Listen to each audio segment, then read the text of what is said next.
Hello rideshare friends, let's talk for a moment about the importance of not always giving your passenger or your customers a 5-star rating and what are some of the reasons why you might not do that. And if you're a passenger, you actually need to watch this video all the way through, and if you're a driver, you should also do the same. I might have a surprise for you at the end. And anyhow, what I want to share with you guys is I've been a driver for over 3 years and over 5,000 trips. That may not sound like a lot, but it is if you consider how much time I've spent in my car.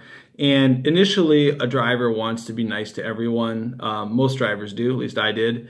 And I still try to do that. But there are times where you think you're being nice by giving someone 5 stars, but actually what you're doing is you're passing a bad customer on to the next driver who picks that person up if they didn't deserve the 5 stars. So what would be some examples of that?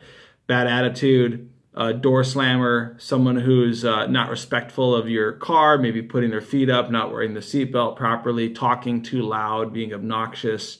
So one thing, most people are very normal, and people are only normal until you really get to know them. That's the funny thing. But most people are going to be great in your car. My estimation is 99 to 98% of people. Maybe you're in a weird area in a crazy city and it's not that good. But what you can do is, if you give someone 3, 2, or 1 stars as a rating, you don't match up with that person again on the Uber and Lyft platforms currently. So whether that's the driver rating the passenger or the passenger rating the driver, either way, 3, 2, or 1, you don't match up with that person again. So that's a great thing to remember. If you want to be generous, give them 3. If you really didn't like him, give them 2 or 1. It seems that when you give a person a 1-star rating, sometimes the company will follow up with you in an email saying, hey, do we need to block this person? Are there major problems? Should they not be riding on the platform? So that's one advantage that drivers have, and a lot of people don't realize that, so you need to spread the word on that. But more importantly, you should not be giving out 5-star ratings all the time unless you're miraculously getting amazing customers all the time. So we already went over a couple things. I'm actually kind of gracious with people, but I will easily give a 4 and sometimes a 3 when people deserve it. That way the next driver sees that, hey, this is a 4.5 customer, a 4.0, or a 3.5.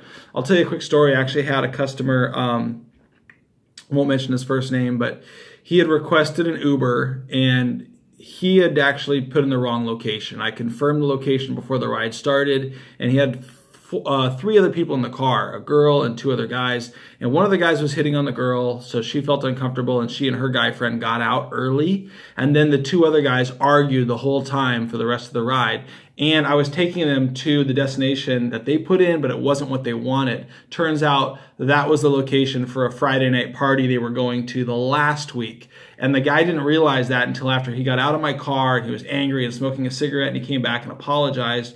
Well, if you're watching this video, you should know I gave you 4 stars because you were not so crazy that I didn't want to match up with you again, but I could tell you had messed up. So then I tell the guy, hey, and this is a solution a lot of you guys can use.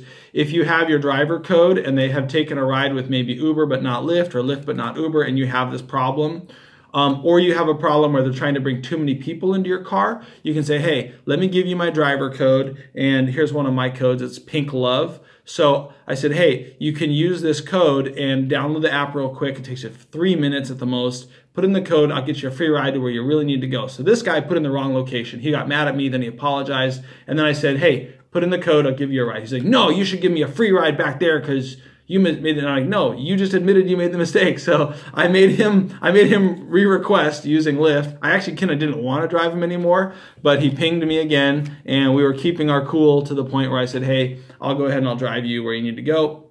Dropped him off at his party. I gave him 4 stars, I think, again. So believe it or not, that was his first rating. So that might be a little harsh, but the next driver that picks him up is going to say, okay, this guy, this customer really pissed off his previous driver because he's got 4 stars even, right? So that means I had to consciously go in there and not give him a 5. So the point of the story is, if you're you are not doing your job as a driver if you are passing off bad customers to the next driver, and maybe back to yourself again someday if you pick up that person again, if you're giving them 5 stars and they don't deserve it. Does that make sense? So don't give out 5 stars if someone doesn't deserve it. It's that simple. There's a reason why we have a justice system with court and jury and judges, and we have to say, hey, this person really screwed up. They should not be allowed in society for a while. We're going to put them in jail, or they should be penalized in some way so they don't keep screwing up.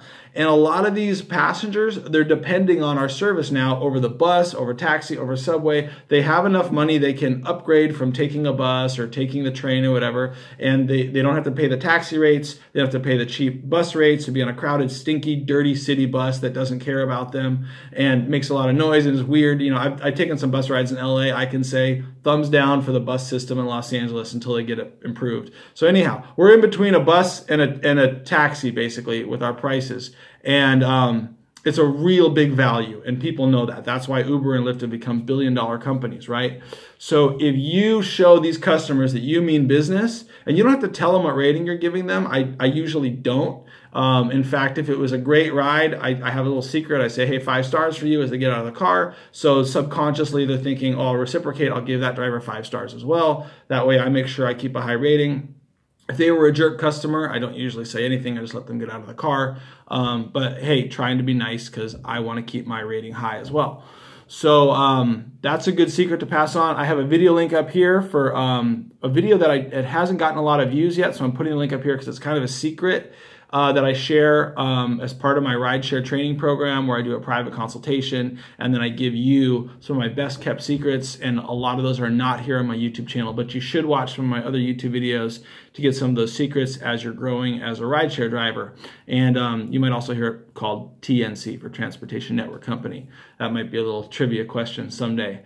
That might be worth some money, right? Who knows? Anyhow, thanks for watching my video, and thanks for putting up with my cheesy jokes. And please subscribe to the channel. I got more great stuff to help you out as a rideshare driver. And don't give someone 5 stars if they don't deserve it. Moral of the story, have a nice day.